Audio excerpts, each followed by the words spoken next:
on, we're obviously now annual conference, as kind of Kev has just pointed out. So the first thing the first question that kind of came up within this section was, have we made any decisions? We're obviously in somewhat uncharted territory, and where are we in the grand scheme of confirming what's going on? Great question, Kev Paxton. Believe me, all of you guys listening to this, that if I'd have known what was coming around the corner this year, I would never have put my hand up to be on the conference organising committee. But it's been one of the most difficult years ever, but for obvious reasons. I think when we started planning this back in September, and it was early September when we started planning the conference, this has been sort of worked on since early September and planned and talked about and progressed every single month all the way through until we hit this massive slap around the face that the world is seeing at the moment.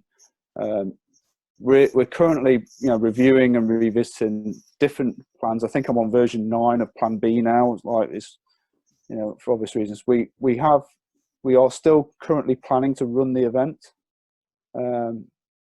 with the venue. Obviously, I can't talk too much, but it depends on the availability of the venue and whether the restrictions from the government are going to be lifted to allow us to run the conference. We have agreed speaker slots in place with several exceptional speakers from across the world. Whether they will be allowed to attend under the regulations is another matter. We may have to look at alternative ways of running the conference. One thing is for sure, we have to make sure we protect the future of the organisation. Financially, if we have to cancel the conference to protect the organisation, then we will have to do so. But we'll always look at different ways of liaising with different speakers who have agreed to come overseas or in the UK, and to try to publish an alternative programme if we have to. All I can say is really, at the moment, until we get confirmation of the government regulations over the next few weeks, it's just watch this space, and it will depend on which types of programme we try and roll out. Sorry, cool. A bit of a waffle answer there. No, you're good, man. Again, I think this is a nice point I'll say thanks to Kev and the other guys organising the conference. I don't have any involvement with that other than just generally when we try and make group decisions, but I'm sure everybody can appreciate the difficulties and complexities over trying to organise something that's that big, that costly and that complex when we have no idea whether we're going to be able to leave our house at that point in the year. So, thanks for those guys for working really hard. There's a couple of questions that have come in on the Q&A, but I think it's just worth us touching on at least one of them now. So Mark Dixon sent something in, and Des Ryan has as well. Des will probably come to yours a little bit later. I think that's a really interesting question. But Mark has kind of said, because this relates to the conference and to the CPD model. So Mark has said, are we considering running events abroad? And I think he's mentioning this in the context that as a UKSCA accredited S&C coach who works abroad, it's very difficult for him to attend our conference, which obviously has lots of CPD points with it, and then actually it makes it challenging for him to fill the CPD log because he's not in this country. So anybody got any comments on that? Kev, Chris? I was just going to say, I don't have a comment on that specifically. I was just going to say, I'm typing out an answer to both of them now, actually, that I'll just send so everyone can see. My only response to Mark, actually, was going to be to send me an email direct, because it sounds like the sort of thing that we'd need to have a conversation about to try and find ways to support him. And so we'll still type that answer, Mark. I'll give you my email that you can reach me on. And then I'm just writing an answer to Des's question as well. So I just carry on with your stuff, Rich and Kev, and then I'll have these answers up in the next few minutes. Okay, cool. No problems. The only thing I would kind of say with Mark's point, I guess that's just another example where email in, explain the situation, and I'm sure the association, or if it comes to the board, will certainly be in favour of supporting anybody who needs minor amendments for that kind of thing. But I guess it's just personal circumstances central, but we certainly wouldn't want you to struggle or to disengage as a member because of the fact that you're abroad and it's hard to engage in things in the UK. So yeah, just keep good comms. But cool, we'll come to Des's points later, or Chris will kind of pop that in the Q&A box. So next one, so what are the alternatives for the conference if it doesn't go ahead? Have we considered an online version and the cost implications of that? Kev Paxton. Oh, no, it's not Kev Paxton, that's me. Kev, you can jump in if you want to, because obviously it's conference related. In terms of online stuff, I don't believe that we've had a very specific conversation about it going online.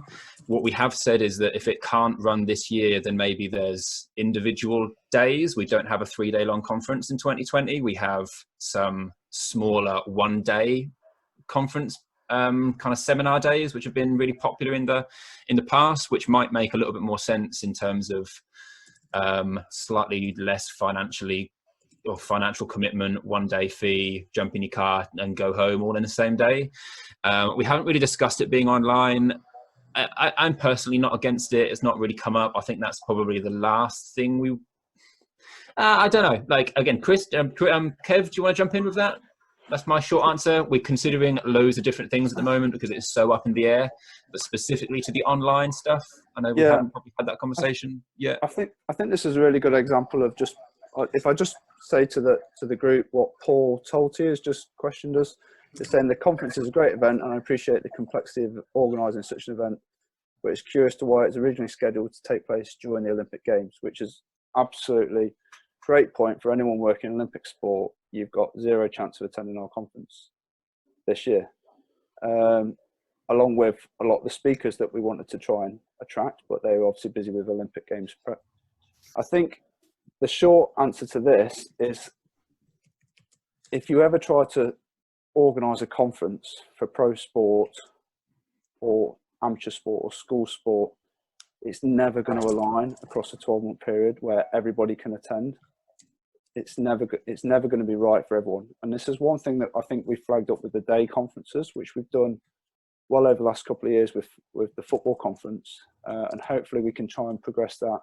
And we've had conversations about trying to progress that through with some of the professional rugby guys in terms of professional rugby conference, some of the net racket sports or hand-eye coordination sports with the cricket guys and the LTA.